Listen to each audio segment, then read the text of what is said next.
Assalamualaikum warahmatullahi wabarakatuh. Bersama saya di Uno Ipas Channel. Jangan lupa subscribe, like, dan share. Yang paling penting adalah komentar Anda semua. Salam literasi.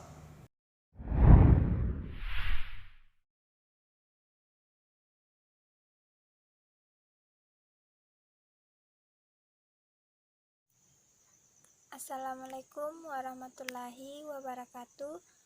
Perkenalkan, nama saya Ina Nastaina, kelas 10 MIPA 2 SMA Negeri 1 Kodeoha, alamat Desa Awo. Selamat menunaikan ibadah di bulan Ramadan. Kali ini saya akan menceritakan tentang kisah Nabi Ibrahim alaihi salam. Selamat mendengarkan. Dahulu kala, Nabi Ibrahim mempunyai 2 istri. Istri pertama bernama Sarah, dan istri kedua bernama Hajar.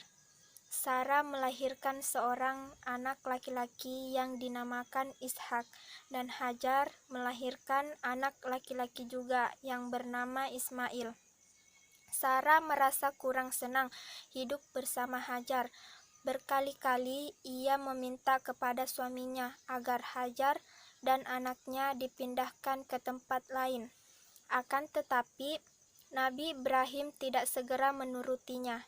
Barulah setelah menerima perintah dari Allah, Nabi Ibrahim mengajak Hajar dan Ismail pindah ke Mekah.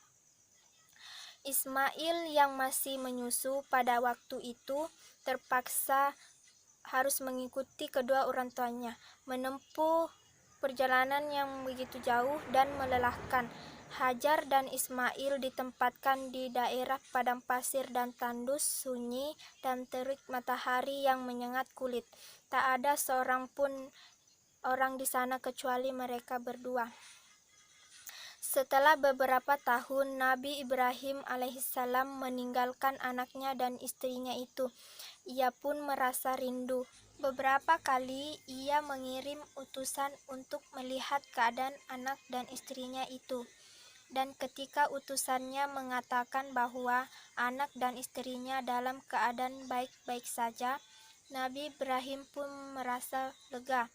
Ternyata kehidupan istri dan anaknya itu diberi serba kecukupan oleh Allah Subhanahu wa Ta'ala.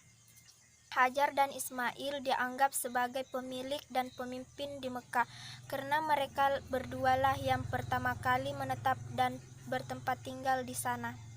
Demikianlah Nabi Ibrahim tidak dapat menahan kerinduannya. Ia pun berangkat ke Mekah dan bertemu dengan Hajar dan Ismail di padang Arafah. Anak dan istrinya itu sedang mengembalakan hewan ternak yang cukup banyak. Dalam perjalanan pulang ke Mekah, setelah mengembalakan ternak, ia beristirahat di Musdalifah karena ia kelelahan dan akhirnya tidur. Dalam tidurnya yang sebentar itu, Nabi Ibrahim alaihi salam mendapat wahyu melalui mimpinya.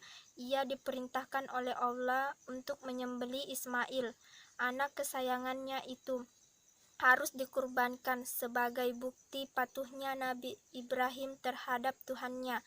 Seketika itu juga Nabi Ibrahim terkejut dan berdebar-debar. Tampak begitu berat ujian kali ini.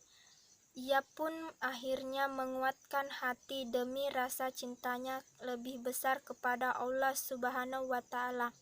Ia juga pada akhirnya memberitahukan mimpinya kepada Ismail. Wahai anakku Ismail, dalam mimpi aku diperintahkan oleh Allah untuk menyerahkanmu sebagai kurban, dan aku harus menyembelihmu. Bagaimana pendapatmu, wahai anakku? Kata Nabi Ibrahim. Ismail pun menjawab, wahai ayah, sekiranya itu perintah Allah, maka laksanakanlah apa yang telah diperintahkannya kepadamu. Aku akan tetap sabar dan ikhlas menerima cobaan ini. Dikisahkan iblis berusaha merintangi perintah Allah kepada Nabi Ibrahim. Berkali-kali iblis membujuk Nabi Ibrahim agar tidak melaksanakan perintah itu. Namun Nabi Ibrahim tetap melaksanakan perintah Allah, dan godaan iblis yang begitu dahsyatnya takkan mampu meruntuhkan ketaatan Nabi Ibrahim kepada Allah. Nabi Ibrahim membawa Ismail ke atas bukit. Di sana Ismail mengenakan kain penutup mata, dan pedang tajam pun sudah dipersiapkan. Ketika pedang itu sudah berada di leher Ismail, tiba-tiba tubuh Ismail pun diganti dengan seekor kambing yang gemuk oleh malaikat Jibril.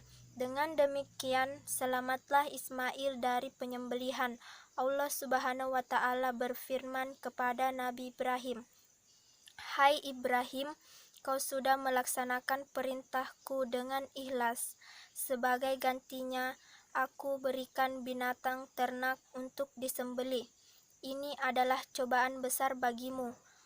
Peristiwa itu terjadi pada tanggal 10 Zulhijjah di Mina, dan sampai sekarang dirayakan seluruh umat muslim sebagai Hari Raya Idul Adha. Dan umat Islam yang melaksanakan ibadah haji juga dapat melakukan kurban di Mina sebagai penghormatan atas Nabi Ibrahim alaihi salam. Demikianlah kisah Nabi Ibrahim alaihi salam. Semoga kisah ini dapat mempertebal iman kita kepada Allah Subhanahu wa Ta'ala. Amin ya rabbal alamin. Cukup sekian. Wassalamualaikum warahmatullahi wabarakatuh.